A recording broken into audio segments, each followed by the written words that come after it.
Did you know that Tupac got into it with the Milwaukee Gangster Disciples? The year was 1994. Pac was on top of the rap game at this point in his career. Songs like Brenda's Got a Baby and Keep Your Head Up solidified Pac as a force to be reckoned with in the music game. The movie Juice had already cemented Pac as not only a great rapper, but a very good actor as well. So what happened the day Pac got into it with the GDs in Milwaukee? What started it? It was a show like any other. The setting, Milwaukee, Wisconsin. Pac and his crew Thug Life were on stage doing their thing as per usual. The crowd was feeling it. They were dancing, having a good time. There happened to be a lot of gangster disciples in the building that night, and lots of them were throwing up their gang signs while Pac sang his hits. This infuriated Pac. Why? We're about to jump into it. But first, please hit that like button. And if this is your first time joining the channel, please hit that subscribe button. To understand why Pac was upset at the GDs throwing up their gang signs in the audience, we have to rewind a bit to a story around the same time that hit the national news out of Chicago, home of the Gangster Disciples, where an 11-year-old Black Disciples gang member was shot and killed execution style. Robert Yummy Sandifer was an 11-year-old boy from Chicago, Illinois. His murder by fellow gang members in Chicago garnered national attention because of his age, resulting in his appearance on the cover of Time magazine in September 1994. After committing murder, arson, and armed robbery, Yummy was killed by his own fellow gang members who feared he could become an informant and that he was attracting too much attention toward their activities.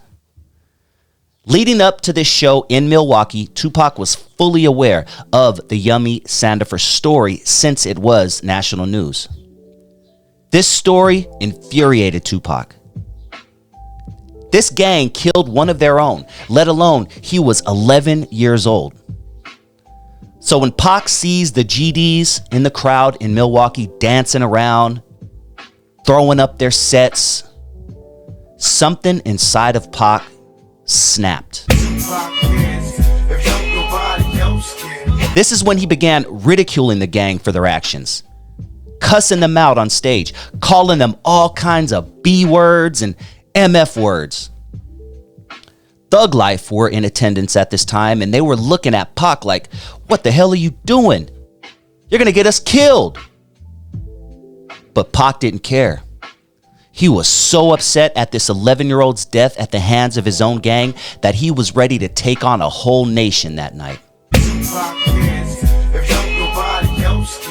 Needless to say, the GDs wanted to kill Pac. They started throwing bottles at Pac and his crew. Pac and his crew started throwing bottles and chairs back. They were rushing the stage, throwing blows, kicks, elbows. Spice One even had to grab his blicky and join in on the melee. It was crazy. Cooler heads prevailed, and Pac and his crew made it out alive that night. When I hear stories like this, it reminds me of why Tupac was so special. He was literally willing to die over his beliefs. I went out there, they be looking out for me, but they be gang, so like the one set want me to be down with them, and the Blackstones want me to be with them, and GDs be with them, but yeah, I had to run in with them in Milwaukee because that was when that little kid died. Yummy Sandifer. Yeah, I heard you sent a shout out to him. Yeah, I had to do the show that next day after they just killed that kid. Yeah. Because you heard what happened, right? Yeah, they executed him. Right, they executed him, and I was out there when I did the show. The gang was in the fucking audience. The whole gang had like bought out the stadium. Damn. So I'm rapping to the niggas that just killed this little kid, and they all screaming out "Thug Life," and I felt bad. Like, wait a minute, they got it twisted. Yeah. So I started cursing them niggas out, like, y'all niggas is cowards.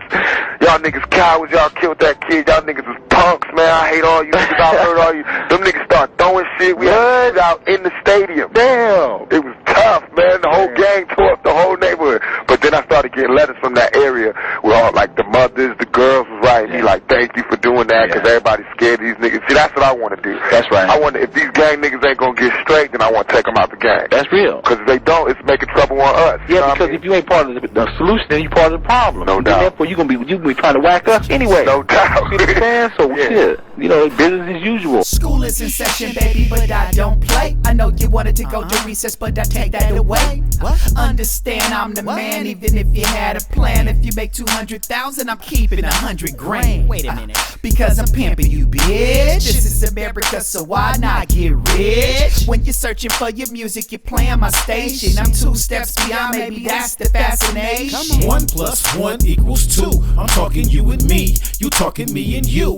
When we come together, we be feeling absolute. We put one in the air and be feeling so cool. Ooh, ooh. I'm a West Coast rapper from the city of the hub. Everywhere I go, I get that California love. Like I'm the plug, they tryna tap into my energy. When I hit the spot, you know I'm coming with that synergy, replenishing like Gatorade. Got they levels up, and now we 2 steps beyond these lames, kicking up dust, never running from the smoke. Hold up, we really want the smoke only from Clone God though. Let's go. 1 + 1 = 2. I'm talking you and me, you talking me and you.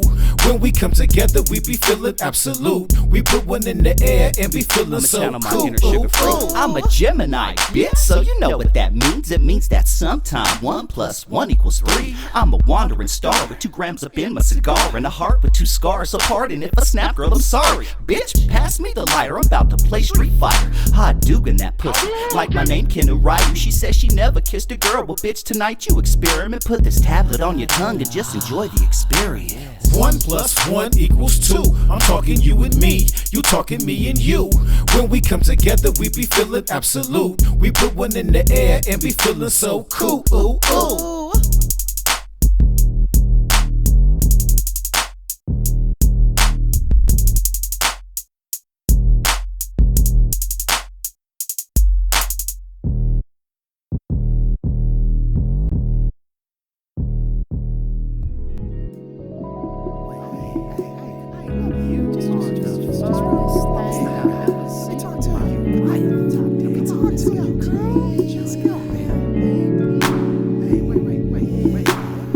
I'm at a crossroads every damn day, looking back at my past when I sleep.